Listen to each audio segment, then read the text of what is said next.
नमस्कार, जय गिरनारी, श्री स्वामी समर्थ। आज आपण या व्हिडिओमध्ये पाहणार आहोत गायमुखचे रम्य शिवालय। ठाणेवरून बोरिवलीकडे जाताना साधारण ठाण्यापासून 16 किलोमीटर अंतरावर गायमुख हे ठिकाण आहे। ठाणे शहराच्या बाजूला घोडबंदर रोड येथे नवे ठाणे निर्माण झाले आहे। उंच उंच इमारती, मॉल्स, रिसॉर्ट यांनी हा परिसर व्यापून टाकला आहे। पण कासारवडवली ओवळा हा परिसर सोडल्यानंतर आपण एका निसर्गरम्य परिसरात येतो। एका बाजूला वाहणारी उल्हास नदी किंवा वसईची खाडी, तर एका बाजूला संजय गांधी राष्ट्रीय उद्यानाचा परिसर। उंच उंच टेकड्यांनी मन हरखून जाते। याच एका टेकडीवर वसले आहे जागन्नाथ महादेव मंदिर।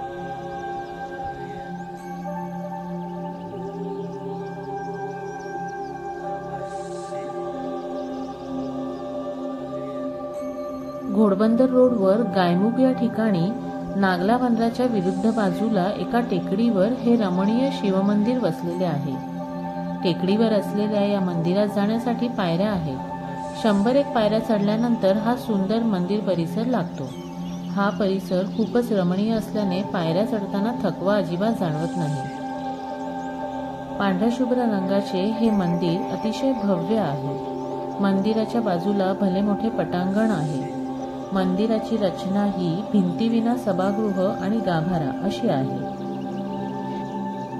सभागृहाला 6 खांब असून दोन्ही बाजूंना 2 छोटी मंदिरे आहेत।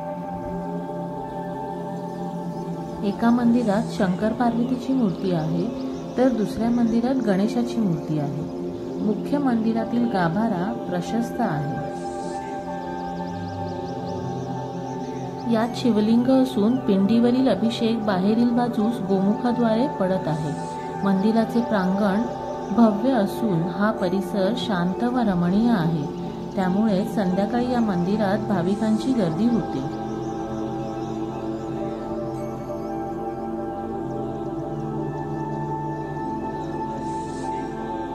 आता आपण दर्शन घेऊया येथील शिवलिंगाचे आणि माता पार्वतीचे।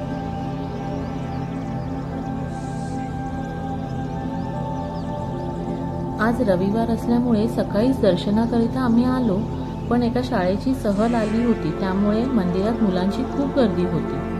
देवाचे दर्शन घेऊन मंदिराच्या प्रांगणात घटकाभर बसले तरी मन प्रसन्न होते।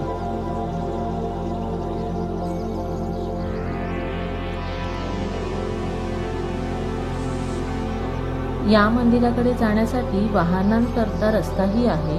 हाच रस्ता वर टेकडीवर जातो, पण या टेकडीवर जाण्यास मात्र मनाई आहे, कारण तिथे कोणत्या तरी बाबांचा आश्रम आहे।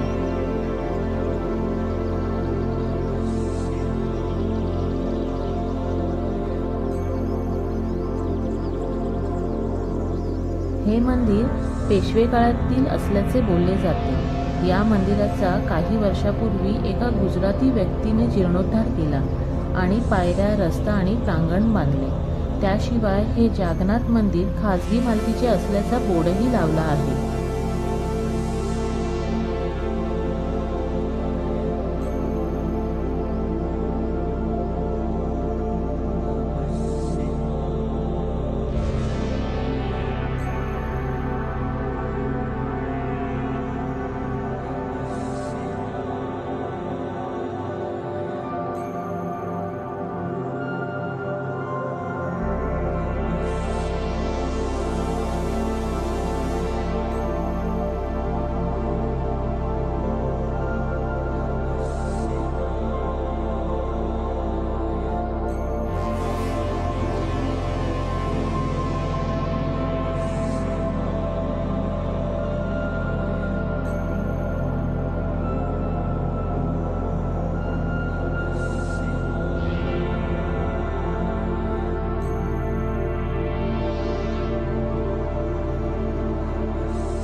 या टेकडीवरून नागला बंदराचे अप्रतिम दृश्य दिसते।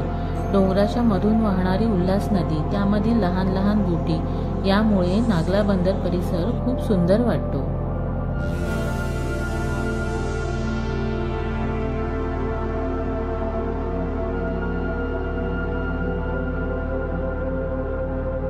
मंदिराच्या पलीकडील बाजूस स्वर्गीय बाळासाहेब ठाकरे चौपाटी बनवली आहे.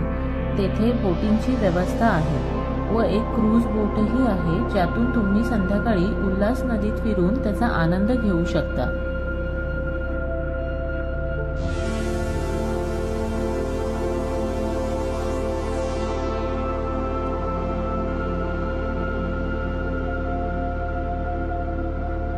तर असे हे ठाण्याजवळील रमणीय ठिकाण. तुम्हीही या ठिकाणाला नक्की एकदा तरी भेट द्या. आणि आमचा व्हिडिओ आवडल्यास लाईक शेअर नक्की करा आणि आमच्या चॅनलला सबस्क्राईब करायला विसरू नका. धन्यवाद.